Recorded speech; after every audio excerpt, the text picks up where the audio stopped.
नमस्कार दोस्तों, सर जी क्लासेस में आपका स्वागत है। तो हम लोग JPSC assistant engineer mains exam के लिए जो है इंग्लिश का क्वेश्चन देख रहे थे प्रीवियस ईयर में जो भी आपके पूछे गए थे। तो इससे रिलेटेड देखिए हमने बहुत सारा वीडियो ऑलरेडी हमने बना दिया है आपके एग्जाम के लिए। तो आप लोग उन सभी को देख सकते हैं, डिस्क्रिप्शन बॉक्स में प्लेलिस्ट का लिंक आपका दिया हुआ है। और हमने देखिए इंग्लिश का एक पूरा कंप्लीट नोट्स भी आपको ऑलरेडी प्रोवाइड कर दिया है। तो इसका भी लिंक आपको डिस्क्रिप्शन बॉक्स में मिल जाएगा पीडीएफ का, तो आप लोग वहाँ जाकर उसे बाय कर सकते हैं। जिसमें कि हमने इसी एग्जाम के पैटर्न पे सारे जो भी टॉपिक्स है तो उसको हमने ऐड किया हुआ है, और प्रीवियस ईयर क्वेश्चन भी हमने उसमें इंक्लूड कर दिया है आपके जो भी टॉपिक वाइज है। और इसके अलावा करंट अफेयर का भी ऑलरेडी हमने प्रोवाइड किया हुआ आपको इस एग्जाम के लिए। और बाकी जो जनरल स्टडी का जो पोर्शन है तो आप लोग उसको एसएससी जेई का जितने भी पीडीएफ है तो आप लोग उससे कवर कर सकते हैं। तो इन सभी का लिंक आपको डिस्क्रिप्शन बॉक्स में आपको मिल जाएंगे। और इंग्लिश का जो है आपको हम इसी तरीके से वीडियो आपको प्रोवाइड करते रहेंगे आपका एग्जाम तक, जिससे कि आपको बेनिफिट मिलेगा। और देखिए एग्जाम पैटर्न के रिलेटेड जो भी जनरल स्टडी का पेपर आपका है तो इससे रिलेटेड हमने एक टेस्ट सीरीज भी बनाया हुआ है, तो आप लोग उसको जरूर अटेम्प्ट करना। आपका जो है वो एग्जाम के लिए बहुत ज़्यादा हेल्पफुल रहेगा। और हमने इसी एग्जाम पैटर्न पे जो भी आपके दिए हुए हैं क्वेश्चन तो उसी के पैटर्न पे हमने बनाया हुआ है। तो आप लोग भी उसको अटेम्प्ट कर सकते हैं, लिंक भी उसका आपको डिस्क्रिप्शन बॉक्स में मिल जाएगा। तो चलिए स्टार्ट करते हैं हम लोग आज का क्लास। तो आज जो है हम लोग एंटोनिम्स के बेस पे जो क्वेश्चन आपके पूछे गए थे वो हम लोग यहाँ पे देखेंगे। और देखिए जितने भी एंटोनिम्स के लिस्ट आपके हैं जो पूछे जा सकते हैं इस एग्जाम के लिए, तो हमने ऑलरेडी पीडीएफ में इंक्लूड किया हुआ है बहुत सारे वर्ड्स, जो आप लोग उसको जरूर पढ़ के जाना, वो आपको जरूर हेल्प मिलेंगे एग्जाम के लिए। तो क्वेश्चन देखिए आपका कुछ इस तरीके से आपका पूछा जाएगा इसमें। जैसे आपको दिया रहेगा डायरेक्शन ऊपर में करके कि pick out the words that is most opposite in meaning to the word given in the capital letters. तो यहाँ पे कैपिटल लेटर्स में आपके जो भी वर्ड दिए हुए हैं तो आपको जो है उसका अपोजिट मीनिंग बताना है इसका। तो इसी तरीके से क्वेश्चन आपके पूछे जाएंगे। तो यहाँ पे देखिए पहला आपका जैसे दिया हुआ है परपेचुअल आपका दिया हुआ है। तो देखिए सबसे पहले तो आपको इसका मीनिंग पता होना चाहिए कि जो आपका यहाँ पे दिया हुआ है कैपिटल लेटर में, उसके बाद आप लोग इसका एंटोनिम यहाँ पे ढूंढ सकते हैं इजीली। तो सबसे पहले देखिए परपेचुअल का हम लोग मीनिंग समझते हैं। तो देखिए इसका मतलब होता है कि कोई चीज़ ऐसा हो कि जो कभी एंड ही ना हो उसका, यानी कि वो चेंज ही ना हो, हमेशा जो अस्थायी रूप से जो है वो उसी तरीके से रहे। तो परपेचुअल का ये मतलब होता है कि यानी कि नेवर एंडिंग, या फिर जो है वो चेंज कभी कर ही नहीं सकता है। तो इसका आपका होता है परपेचुअल का मतलब। अब यहाँ पे देखिए इसमें आपका दिया हुआ इनोवेशन, इनोवेटिव दिया हुआ, आपका कंटिन्यूअस दिया हुआ, फ्लेक्सिबल और इरेगुलर आपका दिया हुआ है इसमें। तो इसमें देखिए इसका क्या आपका हो जाएगा, दैट इज इरेगुलर, इसका करेक्ट हो जाएगा। क्योंकि इसमें आपको दिया हुआ है नेवर एंडिंग, यानी कि कभी वो जो एंडिंग हो ही ना। तो ये आपका क्या है कि इरेगुलर दिया हुआ है। तो इसका मतलब है कि वो आपका एक एक इंटरवल के बाद दूसरे इंटरवल के बाद वो चीज़ जो स्टार्ट आपका रहता हो, तो ये चीज़ आपका इरेगुलर, तो यही इसका एंटोनिम हो जाएगा। क्योंकि इसमें आपका क्या है, कोई भी एंड उसका होगा ही नहीं होगा। तो ये आपका है कि कंटिन्यूअस कोई चीज़ चलने वाला। लेकिन इरेगुलर आपका क्या है, तो इसका मतलब है कि वो आज चला फिर कभी और चला, यानी कि वो रुक रुक के चल रहा है। कोई चीज़ हो तो मतलब कि जैसे कि एक बाई एक कंटिन्यूअसली जो चीज़ ना हो। तो ये आपका इरेगुलर इसका करेक्ट एंटोनिम्स हो जाएगा। और बाकी और भी आप वर्ड देख सकते हैं, जैसे फ्लेक्सिबल आपका दिया हुआ है। तो फ्लेक्सिबल का इसका जो रिलेशन है कॉन्टेक्स्ट में कोई आपका मिल ही नहीं रहा है। कंटिन्यूअस तो इसका देखिए आपका सिनोनिम ही हो जाएगा। और इनोवेटिव जो आपका कोई भी रिलेशन ही नहीं है इसका यहाँ पे। तो आपको जो है यहाँ पे करेक्ट सबसे पहले तो ये समझना होगा कि जो आपका दिया हुआ है कैपिटल लेटर में, तो उसका एग्जैक्ट जो मीनिंग क्या है, मतलब उसके जो मीनिंग क्या है उसका उसका मतलब क्या होता है। तो सबसे पहले ये आपको समझने होंगे, उसके बाद ही आप लोग क्वेश्चन को कर सकते हैं इजीली। फिर अगला देखिए क्वेश्चन आपका यहाँ पे है एलियन। तो एलियन आपका दिया हुआ है कैपिटल लेटर में। तो सबसे पहले हम यहाँ पे समझते हैं एलियन का मतलब क्या होता है। तो देखिए एलियन हम लोग बोलते हैं ऐसे लोगों को, या फिर ऐसे जो पर्सन्स होते हैं, या फिर कोई कह लीजिए कि कोई भी जो जीव हो जो कोई ना कोई मतलब एक फॉरेन कंट्री से हो, या फिर कोई फॉरेन दूसरे ग्रह के हो, तो उनको बोलाता है एलियंस बोला जाता है। तो यानी कि ऐसे लोग जो बिलोंग करते होंगे फॉरेन कंट्री से। तो अब इसमें देखिए जो आपका दिया हुआ है, जैसे दिया हुआ है इरिलीवेंट, इंडिजिनियस, फॉरेन या फिर आर्टिफिशियल दिया हुआ है। तो इसका देखिए जो करेक्ट आंसर आपका होगा that is option B, indigenous आपका हो जाएगा। तो इंडिजीनियस हम लोग बोलते हैं, उनको बोलते हैं हम लोग कि जो मतलब कि एक ही अपने कंट्री के ही हो, यानी कि जो अपने ही घर के हो या फिर अपने ही रीजन के हो, तो उनको बोलते हैं इंडिजीनियस। आप लोग सुनते भी होंगे कि it is made in indigenous, या फिर इट इज बिल्ड इंडिजीनियस। तो इसका मतलब है कि जो घरेलू हो। तो इस तरीके से एलियन का जो अपोजिट आपका होगा यहाँ पे वो क्या हो जाएगा, ऑप्शन बी करेक्ट होगा यहाँ पे। अगर देखिए इसमें फॉरेन में आप कंफ्यूज हो सकते हैं यहाँ पे इसका, तो फॉरेन ये आपका कहीं भी इस रिलेशन में आपका डायरेक्ट में नहीं आएगा, क्योंकि आपको इससे मिलता जुलता नहीं, आपको इसका एग्जैक्टली अपोजिट आपको बताने हैं। और वहीं पे आर्टिफिशियल है जिसका कोई रिलेशन ही नहीं है, इरिलीवेंट से भी आपका कोई रिलेशन नहीं है इस वर्ड का। फिर इसके बाद देखिए अगला आपका यहाँ पे है डोरमेंट है। तो डोरमेंट है, इसका देखिए मतलब होता है कि जो चीज़ एक्टिव में ना हो, यानी कि फॉर टाइम बिंग के लिए, कुछ समय के लिए आपका हो गया, तो ये ऐसे चीज़ को बोलते हैं हम लोग डोरमेंट बोलते हैं हम लोग। जैसे आपने सुना होगा ना डोरमेंट वोल्केनो, मतलब कि जो ऐसा वोल्केनो कि जो एक्टिव में नहीं है अभी टाइम बिंग के लिए, वो जो है आपका मतलब कि एक तरीके से रुक रुक के होता होगा। तो ये इसका करेक्ट मीनिंग आपका हो जाएगा। तो इसका देखिए जो आपका रहेगा, इसका आप एंटोनिम जो रहेगा आपका यहाँ पे, जैसे दिया आपका ओपन, एक्टिव, विजिलेंट या फिर बेसिक, तो इसका करेक्ट जो एंटोनिम आपका होगा दैट इज एक्टिव आपका हो जाएगा। ऑप्शन बी करेक्ट इसका हो जाएगा। एक्टिव मतलब होता है कि जो हमेशा से, तो मतलब कि टाइम बिंग के लिए जो चालू रहे या फिर वर्क में हो, प्रोग्रेस में वो चल रहा हो, तो उसको एक्टिव बोलेंगे। तो ये डोरमेंट का मतलब होता है कि जो चीज़ एक्टिव में ना हो फॉर टाइम बिंग के लिए। जैसे वोल्केनो आपका रहता है ना, एक आप लोग सुनते होंगे डोरमेंट वोल्केनो, तो इसका मतलब है कि वो जो है टाइम बिंग के लिए एक्टिव ना हो, यानी कि इरप्शन उसमें नहीं हो रही है, उसमें रुक रुक के होती होगी, तो उसको बोलते हैं हम लोग डोरमेंट वोल्केनो बोलते हैं। तो इसका करेक्ट जो आपका एंटोनिम क्या होगा, एक्टिव। और बाकी ओपन आपका है तो रिलेशन कोई है ही नहीं। विजिलेंट का मतलब आपका होता है कि जो पावरफुल हो, तो इससे भी कोई रिलेशन नहीं बैठ रहा, और बेसिक से भी कोई रिलेशन इसका नहीं बन रहा है। तो आपको जो है यहाँ पे वर्ड को अच्छे से देख के जाने होंगे जितने भी इंपॉर्टेंट होते हैं, और ये सारे देखिए उतना ज़्यादा टफ आपके नहीं वर्ड है।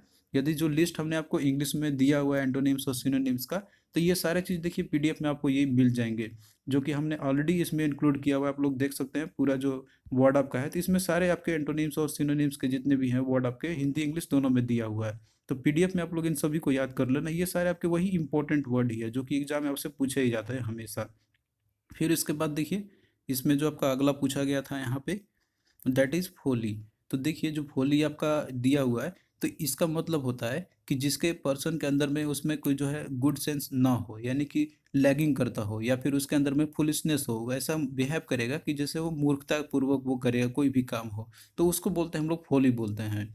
तो इसका देखिए जो करेक्ट एंटोनिम जो आपका होगा इसका, that is option D wisdom आपका हो जाएगा। तो ऑप्शन डी करेक्ट होगा। विजडम लोग बोलते हैं, उनको बोलते हैं कि जो जिसके अंदर में समझदारी हो, जो चीज़ कोई चीज़ जो हो मतलब कि सेंस देख के बोलता हो कि कहाँ पे हमें सही बोलना और कहाँ पे नहीं बोलना है, तो वो बोलते हैं हम लोग उसको विजडम पर्सन बोलते हैं।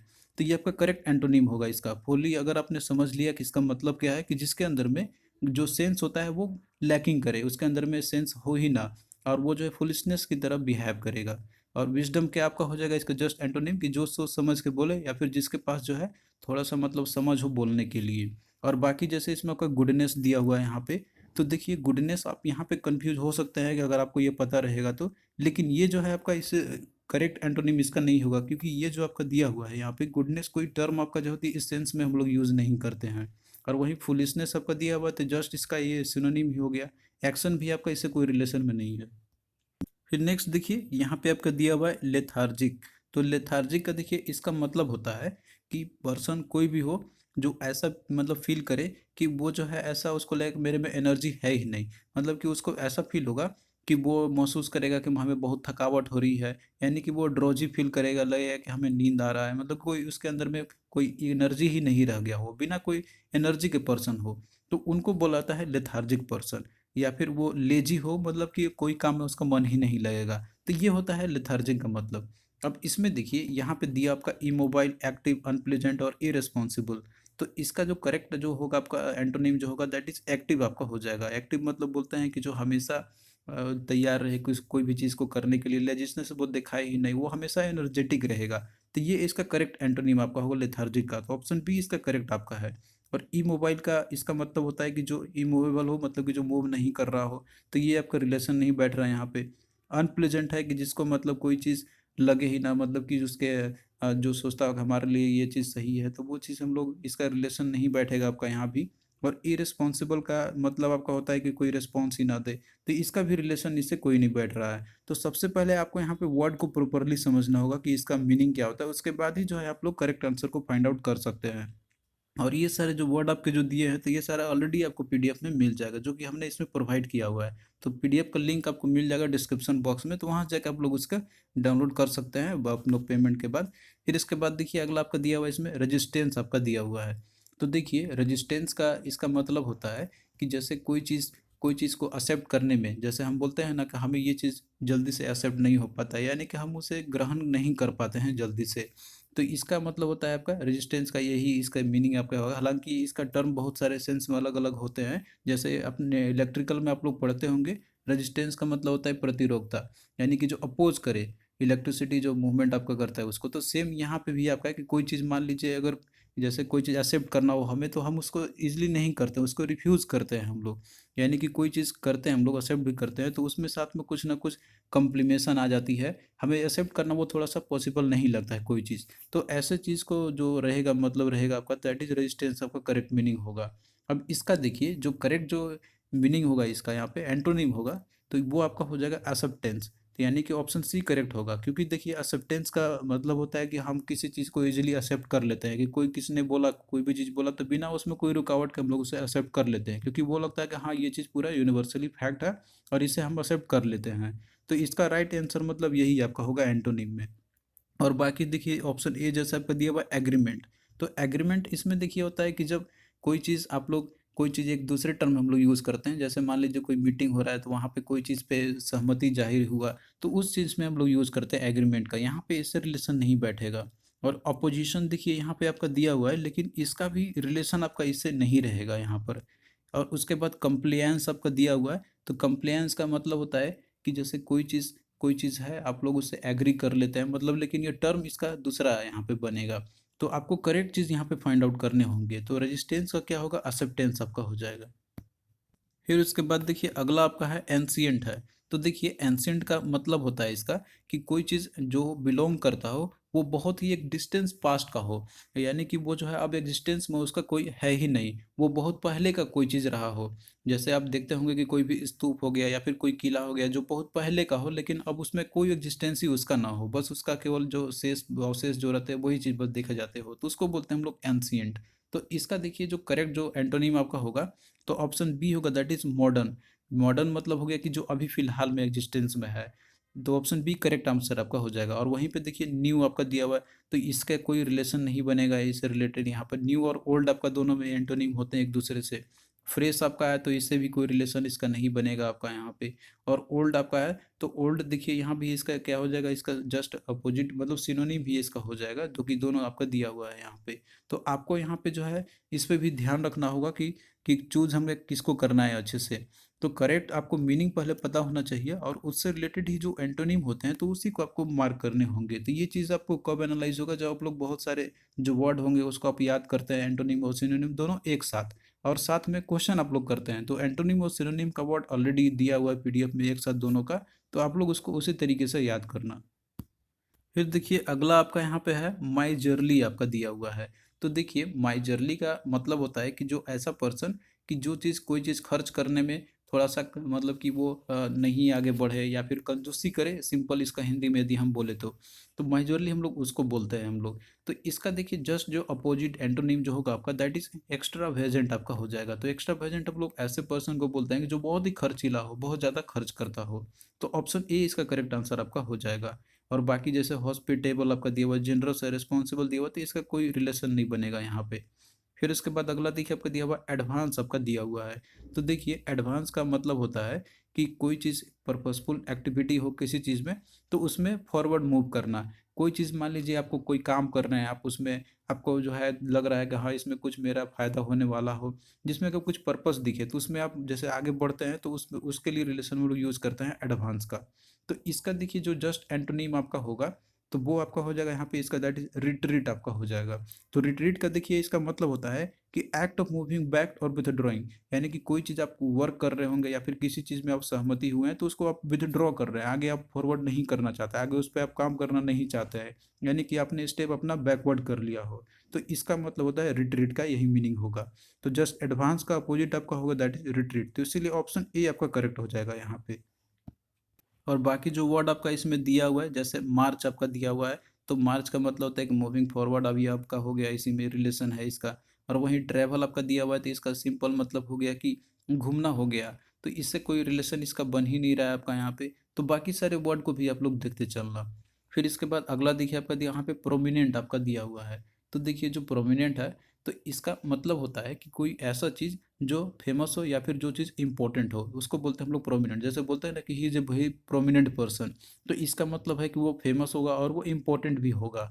तो इसका देखिए जो जस्ट अपोजिट होगा, मतलब कि जो एंटोनिम इसका होगा, तो ये है आपका, दैट इज ऑब्सक्योर आपका हो जाएगा। अब देखिए ऑब्सक्योर को भी आप लोग समझ लीजिए। ऑब्सक्योर का मतलब होता है ऐसे चीज़ को हम लोग बोलते हैं कि जो चीज़ अभी तक डिस्कवर नहीं किया गया हो या फिर जो उसके बारे में नहीं जाना गया हो और जो है वो अनसर्टेन है, यानी कि उसके बारे में किसी को पता ही ना हो, तो ये होता है इसका मतलब ऑब्सक्योर का। तो प्रोमिनेंट आप जानते हैं कि ये आपका हो गया कि जो फेमस हो या फिर इंपॉर्टेंट हो, जो कि वेल नोन हो। तो इसका एंटोनिम क्या होगा आपका? दैट इज ऑब्सक्योर, जिसके बारे में अभी तक डिस्कवर हुआ ही ना हो और उसके बारे में कोई चीज़ जानता ही ना हो, वो अनसर्टेन है। तो जस्ट एंटोनिम इसका क्या आपका होगा? ऑब्सक्योर हो जाएगा। तो ऑप्शन बी इसका करेक्ट आंसर आपका है। तो आपको जो है एग्जैक्ट वर्ड आपको ढूंढने होंगे। सबसे पहले तो आपको यहाँ पे इसका मीनिंग पता होना चाहिए, उसके बाद ही जो है आप लोग इसमें से ढूंढ सकते हैं। जैसे ऑब्सक्योर है तो किसी को ये पता नहीं होगा कि ऑब्सक्योर का मतलब क्या होगा इसका, तो आप लोगों को इसको भी जो है देखने होंगे। तो एंटोनिम्स आपको ऐसा नहीं कि इससे मिलता जुलता वर्ड आपको ढूंढना है उसमें से, आपको यहाँ पे एग्जैक्ट वर्ड को ढूंढना होगा, नहीं तो इसमें गलत होने के भी चांसेस हो जाते हैं आपके। तो इस तरीके से आपको जो है जो एंटोनिम्स और जो सिनोनिम्स के जो क्वेश्चन आपके पूछे जाते हैं तो आपको करने होंगे, प्रॉपर आपको मीनिंग पता होना चाहिए, उसके बाद ही आप लोग इसको कर सकते हैं क्वेश्चंस को। तो हमने कोशिश किया हुआ है कि जितने भी इंपॉर्टेंट वर्ड्स आपके जो पूछे जा सकते हैं तो वो हमने पीडीएफ में इंक्लूड किया हुआ है, जो कि आपका हिंदी इंग्लिश दोनों में दिया हुआ है सारे चीज़। तो आप लोग उसको देख सकते हैं पीडीएफ में से। और भी जो क्लास आपका रहेगा तो हम आपको इसी तरीके से प्रोवाइड आपको करते रहेंगे। तो थैंक यू दोस्तों। आपको कैसा लगा ये लेक्चर आप लोग कमेंट करके ज़रूर बताना। और बाकी देखिए जितने भी पीडीएफ हैं आपके जेएसएससी जेपीएससी से रिलेटेड आपके असिस्टेंट इंजीनियर के लिए मेंस एग्जाम के लिए जो हमने बनाया हुआ है, तो लिंक सभी का डिस्क्रिप्शन बॉक्स में आपको दिया हुआ है, तो वहाँ जाकर आप लोग पीडीएफ को बाय कर सकते हैं। और टेस्ट सीरीज भी आप लोग प्रैक्टिस जरूर करना, इससे जो है आपको आइडिया हो जाएगा क्वेश्चन पैटर्न के बारे में।